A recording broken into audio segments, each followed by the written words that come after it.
मेरा साथ रह के आज के एपिसोड में हम देखेंगे जहां मिथिला जी घर के सारे चाकू को तेज करवाने के लिए लेकर जाती है। प्रिया पीछे से ये सब कुछ देख लेती है और वो सोचती है कहीं मिथिला जी ने ये चिट्ठी तो नहीं लिखी। प्रिया भी मिथिला जी के पीछे बाहर चली जाती है। मिथिला जी सारे चाकू को तेज करवा रही होती है, तभी मिथिला जी की नज़र प्रिया पर पड़ती है। वो प्रिया को अपने पास बुलाती है। मिथिला जी के हाथ में चाकू देखकर प्रिया बहुत ही डर जाती है।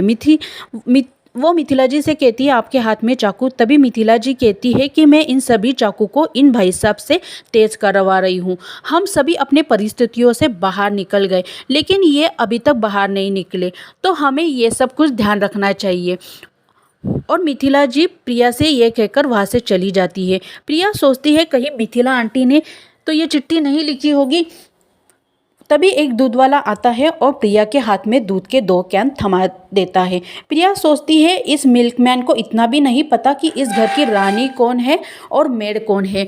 प्रिया के हाथ में चिट्ठी रहती है, वो सोचती रहती है। तभी प्रिया के हाथ से चिट्ठी उड़कर सीढ़ियों पर अटक जाती है। प्रिया बहुत ही घबरा जाती है और वो सीढ़ियाँ चढ़ने लगती है। तभी गोपिका सीढ़ियाँ नीचे उतर रही होती है। वो प्रिया से कहती है कि प्रिया बहन आप इतनी परेशान क्यों हो और आपको इतना पसीना क्यों आ रहा है, आप इतनी काँप क्यों रही है।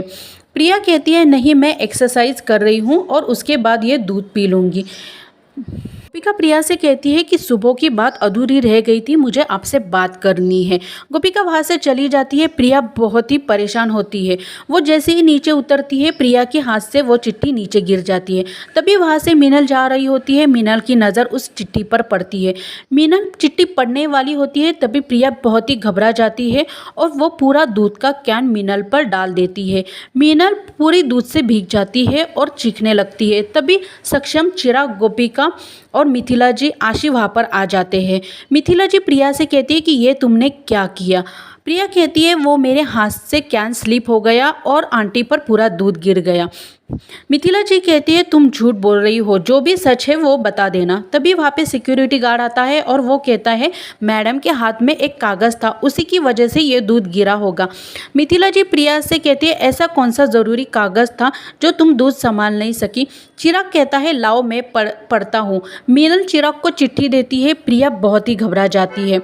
चिराग जैसे चिट्ठी पढ़ने जाता है, वो देखता है कि चिट्ठी पर लिखा हुआ सब दूध के कारण मिट गया है। वो कहता है कि ये सब लिखा हुआ मिट गया है। मिथिला जी कहती है कि तुम आइंदा से ध्यान रखना, ऐसी गलती दोबारा नहीं होनी चाहिए। वो सक्षम की तरफ भी गुस्से से देखती है। मिथिला जी अपने कमरे में होती है। तभी सक्षम मिथिला जी के पास आता है और कहता है कि मुझे माफ़ कर देना, मैं जानता हूँ आप कल रात की वजह से मुझसे नाराज़ है। मिथिला जी कहती है कि गोपिका ने ये सब तुम्हारे लिए किया, उसने तुम्हें भगवान से इस डील के बारे में बात करते हुए सुना था, इसीलिए उसने जगराता रखा। वो अपना पूरा पत्नी धर्म निभा रही है, अब तुम्हारी बारी है। सक्षम कहता है कि ठीक है माँ। वो मिथिला जी से माफ़ी मांगता है। वही गोपिका मीनल के पास आती है और कहती है कि आप गर्म पानी से नहा लेना, मैं आपकी साड़ी को प्रेस कर लेती हूँ। गोपिका साड़ी को प्रेस कर रही होती है। तभी सक्षम गोपिका के पास आता है और कहता है कि गोपिका आई एम सॉरी, तुम मेरी माँ का एक बेटी की तरह ध्यान रख रही हो। तभी गोपिका कहती है बहू भी तो बेटी ही होती है ना। सक्षम उसे कहता है कि तुम मेरे साथ चलो। गोपिका कहती है कि मैं साड़ी को प्रेस कर रही हूँ। सक्षम कहता है ठीक है, तुम साड़ी को प्रेस कर लेना, तभी मेरे साथ चलना। वही प्रिया बहुत ही परेशान होती है। वो सोचती है कि आखिर ये लेटर लिखा किसने होगा। वो सोचती है कि गोपिका 50% है, मिथिला जी तो 70% है, किसे 100% पता है कि मैं सक्षम से प्यार करती हूँ। बहुत ही परेशान होती है प्रिया। वही मामी जी के घर में हितेन कुछ सामान लेकर आता है। मामा जी बहुत ही परेशान होते हैं। वो रमीला जी से कहती है कि सच बताओ, तुमने कहीं डाका तो नहीं डाला, तुम्हारे पास इतने पैसे कहाँ से आए। तभी मामी जी कहती है मैं मॉडलिंग कर रही हूँ, अगर नई नवेली दुल्हन कुछ लाती नहीं है तो मुझे तो उंगली टेढ़ी करनी पड़ेगी ना। मामा जी कहते हैं अगर मुझे पता होता कि तुम्हें मॉडलिंग इतना कूट कूट कर भरा है तो मैं शादी के बाद तुम्हें तुरंत ही मॉडलिंग में डाल देता। और मामी जी मामा जी को चुप करवा देती है और वहाँ से चली जाती है।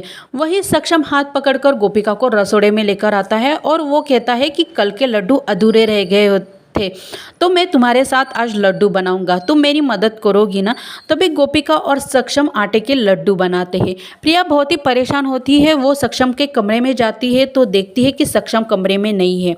प्रिया रसोड़े में देखती है तो सक्षम और गोपिका लड्डू बना रहे होते। प्रिया कहती है, वेरी बैड सक्षम, मैं बहुत ही परेशान हूँ और तुम यहाँ गोपिका के साथ घर घर खेल रहे हो, लेकिन इसकी पनिशमेंट तो इस लड्डू को मिलेगी। तभी गोपिका और सक्षम लड्डू पूरे बना लेते हैं। गोपिका कहती है, हम इस लड्डू का भोग कान्हा जी को दिखाएंगे। गोपिका पूरी थाल सक्षम के हाथ में देती है और कहती है कि ये लड्डू आप ही भोग में दिखाना।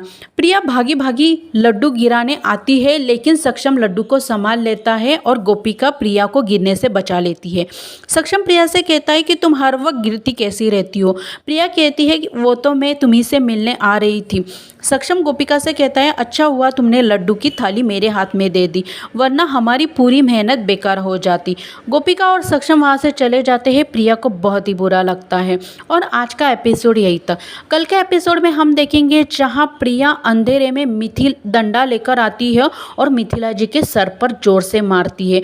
मिथिला जी जमीन पर गिर जाती है। मिथिला जी की चीख सुनकर गोपिका और सक्षम भागे भागे आते हैं और मिथिला जी को जमीन पर गिरा हुआ देखते हैं। और आज का एपिसोड यही तक। धन्यवाद।